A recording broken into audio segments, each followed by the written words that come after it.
It's Dr. Jane Lindaman, and I'm the superintendent. Awesome. And, you know, overall, how has this return to learn process been for Waterloo? Extremely challenging. We've worked really hard to try to meet the needs of all of our kids, and that is really nearly impossible right now. So we're trying to come up with options that fit people's needs and doing the best we can. And how big is the Waterloo Community School District? Yeah, we have just shy of 11,000 kids, so pretty substantial population of students.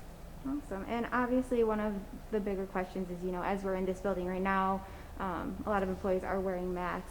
Have you thought about that moving forward, or? Yeah, we actually have ordered masks for all of our students and for all of our staff, and we've ordered additional numbers of face shields, and so we're kind of working through that. We've ordered a couple masks for every child, and so we're trying to figure out exactly the parameters that we will use for those masks, whether we will require them all the time or in the common spaces or when students can't social distance, and so we're just trying to figure that out, but we do have all of the equipment on site already. Awesome. And how about temperature checks or screenings? Mm-hmm. Well, right now we have quite a few staff members that are working during the summer, and so all of our offices are open, and so we are doing temperature screenings on the way in and the way out for all of our staff members. Our Blackhawk County Public Health just came out with some recommendations just this weekend, and that did include temperature screenings for all staff. So I believe that, you know, that's the direction that we're headed, but of course there's a lot that happens between now and the time we start school.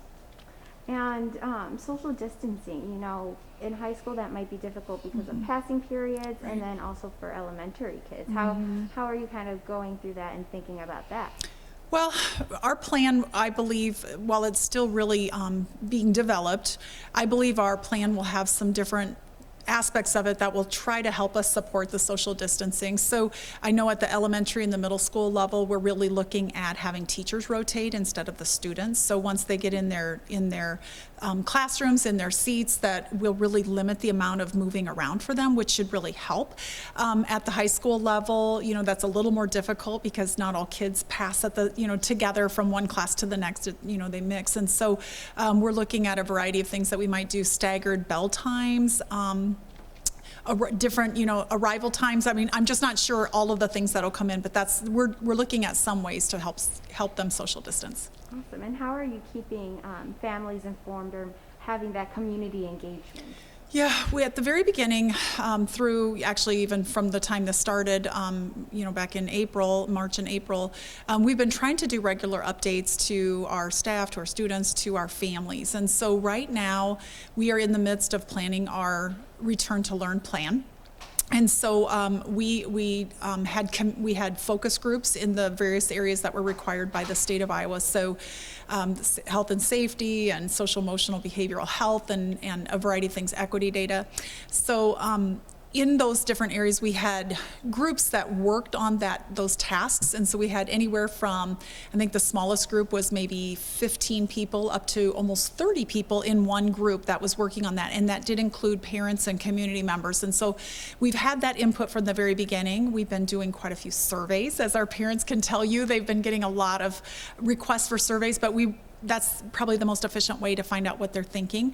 And then probably another way that we'll get some feedback from them, we're currently getting our first draft of the plan, which is scheduled to be done by Friday.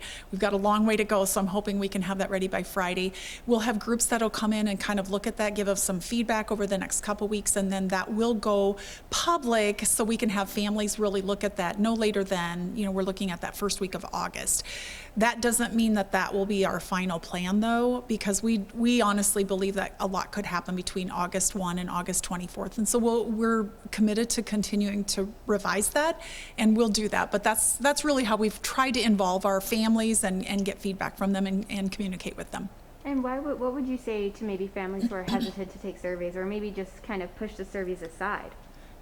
It's never been more important than it is right now. We have never navigated anything like this, you know, global pandemic. And so while on many times we kind of know what the public might think about certain things, we might have at least a general inkling.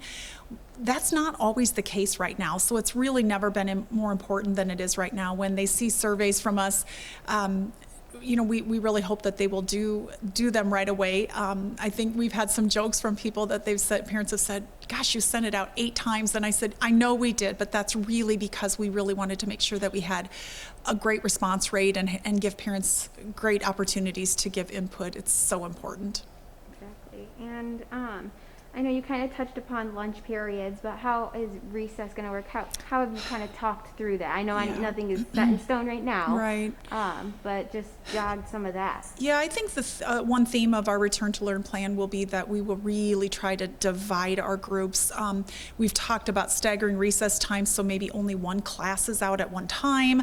I don't know exactly. We've talked about how we're going to handle PE. We do have the hopes that we'll get lots of good weather this fall where we can have PE running outside as much as possible. There are other classes that are a little more tricky, like music classes and band classes. So not exactly sure how those will work. We've had several different options and we're playing out some scenarios, but I'm not exactly sure where we'll go with those. That's totally fine. And students with disabilities in the class or special education. Mm-hmm. How are you going to navigate through that?